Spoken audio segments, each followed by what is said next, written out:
जिस हैवानियत के साथ एडीएम साहब लाठियां बरसा रहे थे वो वीडियो देखा तो मेरा दिल दहल गया। लगता है जैसे कि उस लड़के से कोई व्यक्तिगत दुश्मनी उनकी हो, उस तरीके से वो लाठी बरसा रहे। जो बंदा जमीन पर ऑलरेडी गिर चुका है और वो भी एक शांतिपूर्ण प्रदर्शन कर रहा है, हाथ में तिरंगा झंडा पकड़े हुए है, उसके ऊपर आप एक के बाद एक लाठी, उसकी कनपटी से खून निकल रहा है। इस मारने का क्या मतलब है? देखिए, तो जो कुछ हुआ है ये बहुत दुर्भाग्यपूर्ण हुआ है। एडीएम साहब पर कड़ी कार्रवाई होनी चाहिए, क्योंकि एक्शन होना चाहिए।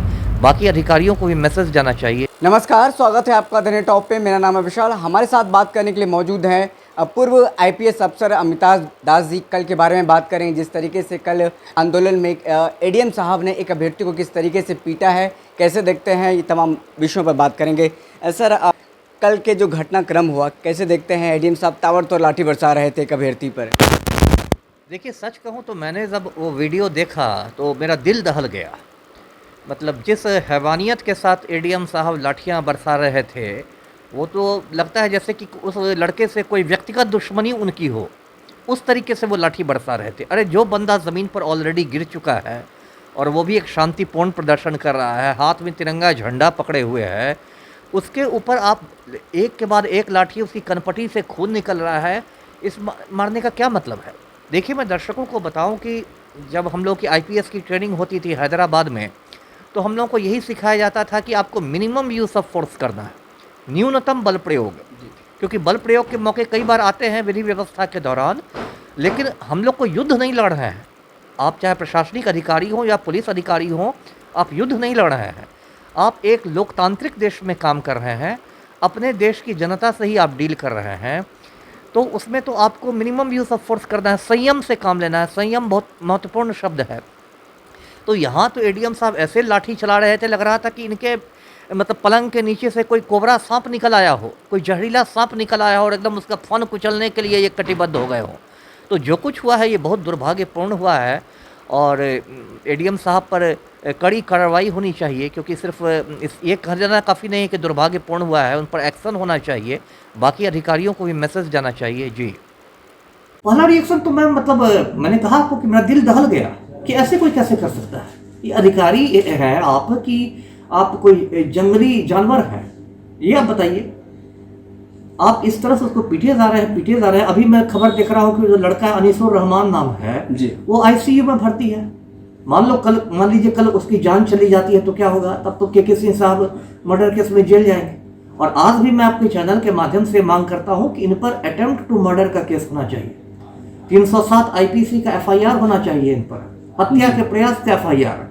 क्योंकि जो कुछ उन्होंने किया है उसको किसी भी तरह में जस्टिफाई नहीं कर सकते हैं, सही नहीं ठहरा सकते। एक गिरे हुए बंदे पर आप लाठी पर लाठी मारे जा रहे हैं, ये तो सीधा सीधा हत्या का प्रयास है और आप पूरे होशो हवास में कर रहे हैं, दिन दहाड़े कर रहे हैं। इसमें उनका क्या जस्टिफिकेशन हो सकता है? सर, अभ्यर्थी के हाथ में भारत का राष्ट्र ध्वज तिरंगा भी था और लगातार डंडे बरसाए जा रहे थे। एडीएम साहब, क्या इसको लेकर भी कार्रवाई हो सकती है राष्ट्र ध्वज का अपमान को लेकर के? अब उसमें तो हो सकता है एडीएम साहब ये कहकर बच निकले कि मैंने जानबूझ के राष्ट्र ध्वज का अपमान नहीं किया, उसके हाथ में था वो गिर गया। उसमें तो वो एक इंटेंशन वाली बात कर सकते हैं कि मेरा इंटेंशन नहीं था जी। लेकिन जो ये पिटाई हुई है, इस पिटाई को वो क्या करके जस्टिफाई करेंगे? ये तो सीधा सीधा हत्या के प्रयास का मुकदमा का मामला है। और जांच के आदेश जो दिए गए हैं, तो ये जांच क्या है? 15 मिनट की जांच है। इसमें कौन सी जांच करनी है? आपके पास वीडियो फुटेज है, ये जांच तो 15 मिनट की जांच है। कायदे से उनको अब तक निलंबित हो जाना चाहिए था, अब तक उन पर एफआईआर होना चाहिए था। पता नहीं सरकार कौन सा मुहूर्त निकलवा रही है। पटना डीएम ने 2 दिनों का टाइम दिया है। 2 दिन किस लिए लिया गया समझ नहीं आ रहा, जबकि सब कुछ फुटेज अवेलेबल है, हमने तमाम वीडियोज रिकॉर्ड किए हैं, सब कुछ ऑन रिकॉर्ड है। फिर 2 दिनों का टाइम सर कैसा लगता है? अब सर सही हावी है बिहार में? अब क्या बिहार में तो बहुत बार बोल चुका हूँ, बिहार में अंधेर नगरी चौपट राजा है। संक्षेप में आप कहिए, यहाँ मतलब मुख्यमंत्री से लेकर अफसरों का कहते हैं ना, जैसा दूल्हा रहता है वैसे ही बारात सजती है। अब मुख्यमंत्री ही बिल्कुल नकारा है तो अब अफसरों से आप क्या उम्मीद कीजिएगा? जैसा दूल्हा है वैसी बारात है। इसमें 2 दिन की समय देने की क्या जरूरत थी? बताइए, 15 मिनट की घड़ी देख के 15 मिनट में इस जांच को खत्म करना है। वीडियो फुटेज पर्याप्त आधार है। ये लोग देखिए जानबूझकर करते हैं, ये लोग मामला ठंडा होने का इंतजार करते हैं, सोचते हैं कि अभी गर्म मामला है तो जांच का आदेश दे दो फटाफट, 2 दिन दे दो, 2 दिन में हो सकता है बीच में कोई और बड़ी घटना हो जाए। मीडिया का ध्यान उधर चला जाए, पब्लिक का ध्यान उधर चला जाए। घटनाएं तो रोज Exactly. बड़ी बड़ी होती है। जी। इन लोगों की देखिए रणनीति क्या रहती है कि भाई हाँ 2 दिन में हो सकता है, 2 दिन में अब फिर बढ़ा दिया जाए कि अच्छा अभी जांच नहीं पूरी हुई है, इसलिए 1 हफ्ते का और समय दिया जाता है।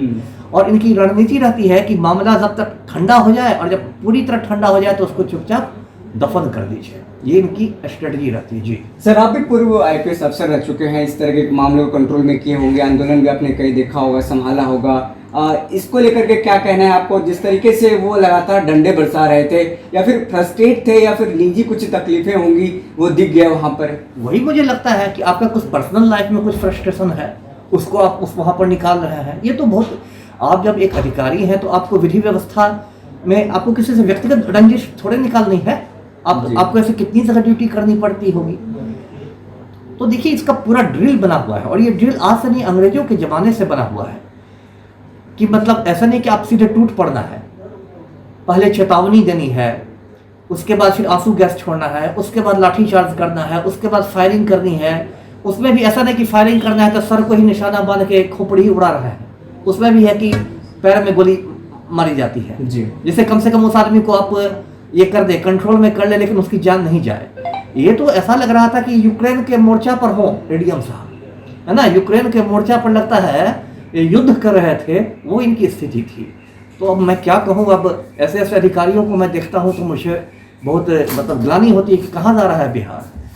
जी सर, पत्रकार के तौर पे जब मैंने दूसरे पक्षों से बात करने की कोशिश की है, बिना नाम लिए, उन्होंने बताया कि सर के पास बहुत सारे प्रेशर होते हैं, क्योंकि ऊपर से भी प्रेशर आता है कि आपको लॉ एंड ऑर्डर भी कंट्रोल करना है।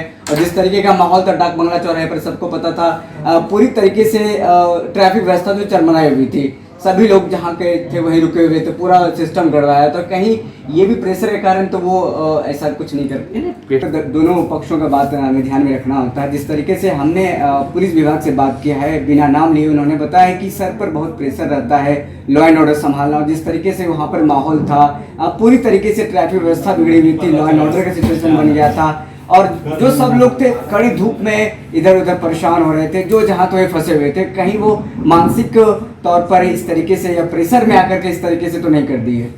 देखिए, आप जिस दिन नौकरी में आते हैं, जिस दिन आप अधिकारी बनते हैं, प्रेशर तो उसी दिन से शुरू हो जाता है। लेकिन अधिकारी में ये गुण तो होना चाहिए ना कि वो प्रेशर में भी अपना मानसिक संतुलन बनाए रखे।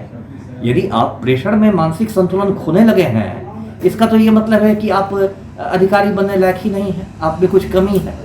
ये तो कुछ नहीं था, ये तो एक मतलब छिटपुट लाठीचार्ज था। इससे कहीं ज़्यादा दबाव की स्थिति में अधिकारी लोग काम करते हैं। आप कल्पना कीजिए कि कश्मीर में जहाँ इतना आतंकवाद है, वहाँ जो अधिकारी काम कर रहे हैं उन पर कितना प्रेशर रहता होगा।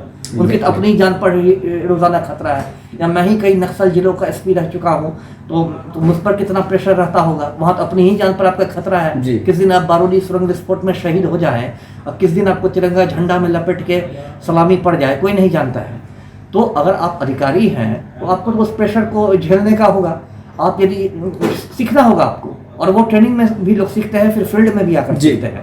लेकिन यदि आप प्रेशर में आप ये कह सकते हैं कि भाई कड़ी धूप की वजह से मैं मानसिक संतुलन खो बैठा, तो ये तो बहुत मतलब अब हिंदुस्तान में आप चाहिएगा कि ठंडी ठंडी बर्फ गिरते रहे है और शीतल बयार चलती रहे और वसंत का मौसम रहे और कोयल कूकती रहे, तभी मैं ठीक से काम करूँगा। ये सब तो बहुत मतलब क्या कहे, मैं कुतर्क मानता हूँ इसको, ये थोथी दलील है। जी, घटना स्थल पर सर मैं खुद मौजूद तो वहाँ पर मैंने देखा वाटर कैनन भी लाए गए थे दो, लेकिन उनका इस्तेमाल बाद में किया जाता है। लेकिन लाठीचार्ज जिस तरीके से पहले किया जाता है, वैकल्पिक व्यवस्था होनी चाहिए। तो क्या लगता है सर आपको कि लाठीचार्ज का ऑप्शन बाद में होना चाहिए, तो पहले वाटर कैनन का? जी, ये बाकायदा ये ड्रिल है, ये मुझे नहीं लगता है।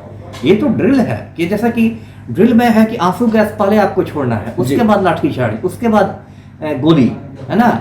और उसी तरह वाटर कैनन लाठीचार्ज के पहले छोड़ने की बात है। धीरे धीरे आप बढ़ाते हैं। यदि आंसू गैस से यदि मामला नहीं संभल रहा है तब आप लाठीचार्ज पर आते हैं, उससे भी नहीं संभल रहा है तब आप फायरिंग पर आते हैं। ऐसा थोड़ी है कि आप फायरिंग से शुरू कर देते हैं। ये तो अंग्रेजों के हुकूमत में था कि जनरल डायर आया जालियांवाला बाग में, बिना कोई उसने चेतावनी दी, सीधे धाए धाए धाए धाए गोलियां चलवा दी, सैकड़ों लोगों को मार दिया। ये तो अंग्रेजों के ज़माने में होता था। आज़ाद हिंदुस्तान में कैसे हो सकता है, बताइए। सर आप बताइए कि अब कार्रवाई क्या होगी, 2 दिनों का टाइम लिया गया है, क्या सस्पेंड हो जाएंगे या फिर इनको कहीं ट्रांसफर कर दिया जाएगा, क्योंकि सभी लोग इंतजार कर रहे हैं और तेजस्वी यादव पर लोगों को भरोसा है कि वो डिप्टी सीएम जब से बने हैं तो वो कुछ न कुछ छात्रों के हक में बात करेंगे। देखिए, भरोसा तो मुझे भी थोड़ा बहुत तेजस्वी यादव पर है, लेकिन होता क्या है कि मैंने इतने लंबे समय तक काम किया है, जॉब किया है, मुझे देखा कि इसमें इतने सारे प्रेशर्स होते हैं। हो सकता है मैं जानता नहीं हूँ, हो सकता है कि किस सिंह पर किसी बहुत बड़े राजनेता का वरद हस्त हो, किसी बहुत बड़े पॉलिटिशियन के करीबी हो, मुझे मालूम नहीं है, लेकिन ऐसी संभावना हो सकती है जी। हो सकता है वो भी पैरवी करवा रहे हो कि अरे क्यों आप उनके पीछे पड़े हो, इस मामला को ठंडा कर देने दीजिए, तो ये है। तो अब तो देखिए, आजकल का समय ही बताएगा कि भाई क्या होता है क्या नहीं होता है, लेकिन एक्शन लेना चाहिए, क्योंकि के सिंह को तो दंडित होना जरूरी ही है, साथ ही साथ दूसरे अधिकारियों में भी संदेश जाना जरूरी है, बाकी अफसरों को भी, क्योंकि ऐसा तो नहीं कि पटना या बिहार में ये पहला प्रदर्शन या आखिर प्रदर्शन है, प्रदर्शन तो इस तरह के रोजाना होते रहते हैं। तो बाकी अधिकारियों में भी ये मैसेज जाना जरूरी है कि आप इस तरह जंगली की तरह बिहेव नहीं कर सकते, आप अधिकारी हैं, आपको संयम सिखा लेना होगा। एक तो बात है कि एडीएम खुद लाठीचार्ज करे, ये तो बात अपने आप में कुछ अटपटी लगती है। अरे आप एडीएम है, आप सीनियर पदाधिकारी है, लाठीचार्ज करना तो सिपाहियों का काम है। अब खुद मुख्यमंत्री लाठीचार्ज करने लगे और प्रधानमंत्री लाठीचार्ज करने लगे, तब क्या होगा? एडीएम तो एक मतलब जिम्मेदार पद का है, वरीय पदाधिकारी है, लाठीचार्ज के लिए आपको वहां पर सिपाही है, आप खुद लाठी लेके क्यों कूद पड़े हैं मैदान में?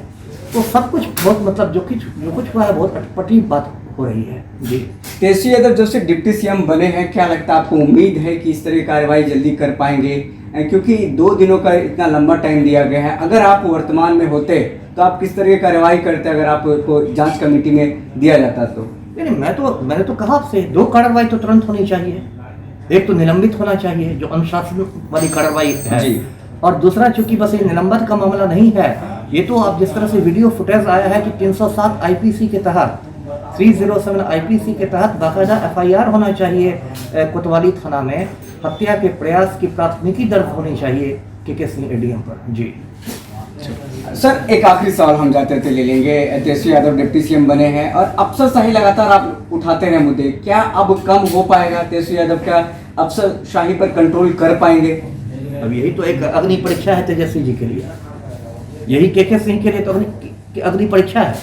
यदि इस पर वो कुछ कड़ी कार्रवाई करते हैं तो मैंने कहा ना कि तब अफसरों को संदेश जाएगा कि भाई बेलगाम मत हो जाओ, है ना, जो भी काम करना है कानून के दायरे में रख के काम करना है, बेलगाम मत हो जाओ। तो ये तो एक अग्नि परीक्षा है तेजस्वी के लिए कि वो इसमें कुछ कड़ा कदम उठा के दिखाएं, और इसलिए सब लोग उनकी और उम्मीद भरी नजरों से देख रहे हैं। बिल्कुल, बहुत बहुत धन्यवाद सर। हमारे साथ बात करने के लिए मौजूद थे पूर्व आईपीएस अफसर अमिताभ दास जी, जिन्होंने तमाम सवालों का मुखर होकर के जवाब दिया। इन्होंने तमाम जो सवालों का जवाब दिया, आपने देखा होगा किस तरीके से इन्होंने भरोसा भी जताया तेजस्वी यादव पर कि डिप्टी सीएम बने हैं। देखिए अब क्या कुछ होता है, कार्रवाई जरूर करेंगे, लेकिन जिस तरीके से अमान्य व्यवहार का दर्शाते हुए अफसर साहब ने एडीएम साहब ने जिस तरीके से पीटा है, साफ तौर पर इन्होंने कहा है कि ये बिल्कुल गलत हुआ है। फिलहाल इस वीडियो में इतना ही, हमें दीजिए इजाजत, फिर मिलते किसी बड़ी खबर के साथ, तब तक के लिए धन्यवाद।